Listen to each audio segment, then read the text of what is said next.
Renegades do here is our veteran of the game. After receiving his draft notice in November of 1965, Jim chose to enlist in the Army on December 21st. Between his basic training and electronics repair course, he spent the first year in New Jersey, first at Fort Dix, then at Fort Monmouth. On his 2-week leave between basic training and the start of his electronics course, he married his wife, Kathy.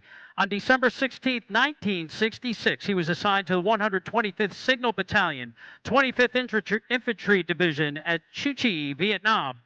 Jim also spent time at Tay Ninh and Song Bay, providing cryptographic support to remote sites. A year later, he returned to the U.S. as a specialist E5 and was assigned to the 11th Signal Brigade at Fort Huachuca, Arizona. Thank you. In April of 1968, he was temporarily assigned to Washington, D.C. for a week during the riots after Martin Luther King was assassinated. In October of that year, their daughter Teresa was born at Fort Huachuca, and Jim left the service in December at the end of his 3-year enlistment. He then worked for AT&T, starting as a technician, then as an engineer, and retired as a manager in 1998.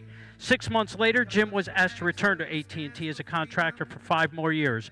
Jim is the commander of American Legion Post 1758 in Hopewell, as well as a member of the Disabled American Veterans, the VFW, and Vietnam Veterans of America. He is also a member of the East Fishkill Veterans Committee. In addition to his veteran activities, Jim has been delivering Meals on Wheels in East Fishkill since 2003, volunteers at the Hopewell Depot Museum, and enjoys driving his 1966 Mustang.